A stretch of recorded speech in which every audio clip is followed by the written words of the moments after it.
మన టాలీవుడ్కి ఏమైంది? ఒకవైపు రాడ్డు సినిమాలు, మరోవైపు క్రింజ్ డైలాగ్స్. ఈ దారుణాలన్నిటికీ పాడాలి చలము గీతం. అసలు తెలుగు సినిమాల్లో one of the strongest crafts dialogue writing. కానీ కాలంతో పాటు డైలాగ్స్లో పవర్ తగ్గుతూ వచ్చింది. ఇంకా రీసెంట్ టైమ్స్లో అయితే క్రింజెస్ట్ అండ్ అంతకు మించి. ఇంకా టైం వేస్ట్ చేయకుండా టాలీవుడ్ని పట్టి పీడిస్తున్న ఆ క్రింజ్ డైలాగ్స్ గురించి చూద్దాం.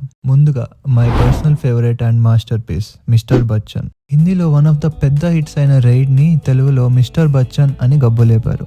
సారీ రీమేక్ చేశారు. అయితే స్టోరీ బాగుంటుంది, మంచి డైరెక్టర్ అండ్ రవితేజ గారు కూడా ఉన్నారు. ఇది పక్కా హిట్ అని అందరూ అనుకుంటే అది అంతకు మించి పెద్ద డిజాస్టర్ అయింది.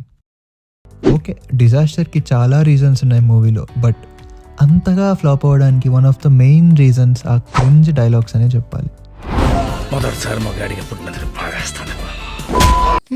కాల్చు. నేను సిగరెట్ కాల్చడం ఏంటి? నా కోసం ఈ ఒక్కసారి కాల్చవే ప్లీజ్. ఈ పొగ పీలుస్తుంటే ఆయన నా పక్కనే ఉన్నాడనిపిస్తుంది. జనరల్గా డైలాగ్స్ వల్ల మనం ఆ పర్టికులర్ స్టోరీకి కనెక్ట్ అవ్వాలి, బట్ ఈ డైలాగ్స్ వల్ల లేచి బయటకు వెళ్ళిపోవాలనిపిస్తుంది. సర్లే, అదొక రాడ్ సినిమా, అప్పుడప్పుడు ఇలా అవుతూ ఉంటాయి. టాలీవుడ్ మూవీస్కి ఉన్న మరొక స్ట్రెంగ్త్ కామెడీ. మన దగ్గర ఏది మిస్ఫైర్ అయినా కానీ కామెడీ మాత్రం ఎప్పుడు మిస్ అవ్వదని అనుకునేవాడిని. కానీ ఈ మధ్యకాలంలో వస్తున్న కామెడీ మూవీస్ చూసాక ఆ కాన్ఫిడెన్స్ చచ్చిపోయింది. Of course there are some decent comedy movies in between, but on an average ఓవరాల్గా క్రింజ్ కామెడీలే ఎక్కువ అవుతుంది. దుబాయ్లో పైలట్గా చేస్తున్నాను. మీరు మాలాగే డ్రైవర్ అన్నమాట. మాలాగా సిగ్నల్స్, ట్రాఫిక్, ఈ స్పీడ్ బ్రేకర్స్ లాంటివి ఏమి ఉండవు.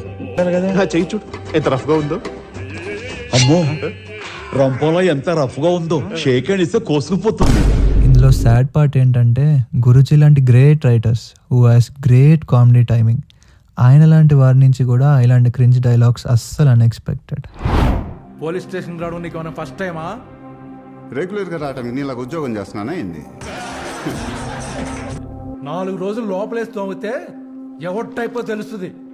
మన ఇత్తడికింద ఏంది లోపల ఇస్తా ఉండటానికి. ఓకే, కామెడీ కూడా క్రింజ్ అయిపోయింది. కానీ మన దగ్గర లవ్ సీన్స్, రొమాంటిక్ సీన్స్ చాలా బాగా తీస్తారు డైరెక్టర్స్. ఆ కాన్ఫిడెన్స్ ఉండేది, అందులో క్రింజ్ అయ్యే ఛాన్సే లేదని అనుకున్నా. కానీ ఈ మధ్యకాలంలో వచ్చిన మూవీస్ చూస్తుంటే ఆ నమ్మకం కూడా చచ్చిపోయింది. రీసెంట్గా వచ్చిన తండేల్ అండ్ పుష్ప 2 ఎగ్జాంపుల్గా తీసుకుంటే ఒక రొమాంటిక్ సీన్ని, ఒక లవ్ సీన్ని చెడగొట్టడానికి 2 opposite sides of examples. Pushpa 2లో ఏమో పుష్ప శ్రీవల్లి మధ్య వచ్చే సీన్లన్నీ చాలా వల్గర్గా తీశారు. అది కూడా సుకుమార్ లాంటి వారి నుంచి టోటలీ అన్ఎక్స్పెక్టెడ్. ఇంకొక సమయంలో ఫీలింగ్స్ వస్తాయి నీకే ఇబ్బంది. ఫీలింగ్స్ వస్తున్నాయి అంటావా? ఇంకా తండేల్లో అయితే క్వైట్ ఆపోజిట్, చాలా క్రింజ్ అండ్ నిబ్బా డైలాగ్స్ లాగా ఉంటాయి అవి. అందరు ఎలాగో మాట్లాడుకుంటారు కదా, అది నిజం చేసితే ఎలాగుంటుందా అని. నీళ్ళతో స్నానం చేయడం ఇష్టమా, లేకపోతే నాతో ఉండడం ఇష్టమా? నువ్వు నాకు నీళ్ళతో స్నానం చేయించడం ఇంకా ఇష్టమే. అలానే మరో బ్లాక్ బస్టర్ అయిన దేవరాలో కూడా ఈ క్రింజ్ సీన్స్ మనకు బాగానే ఉన్నాయి. జాన్వీ కపూర్ సీన్లన్నీ క్రింజెస్ట్ అంతే. నా మొగుడంటే సముద్రం అంతని ఊహించుకున్నాను నేను. మొగుడిని చూస్తే ఈ తంగమ్మకి లోపల పొంగి ఇలా అన్ని రకాల మూవీస్లో చిన్నగా క్రింజ్ అయితే ఇరికిచ్చేస్తున్నారు, అండ్ క్రింజ్ లేకుండా మూవీస్ అయితే కంప్లీట్ అవ్వట్లేదు ఈ మధ్య.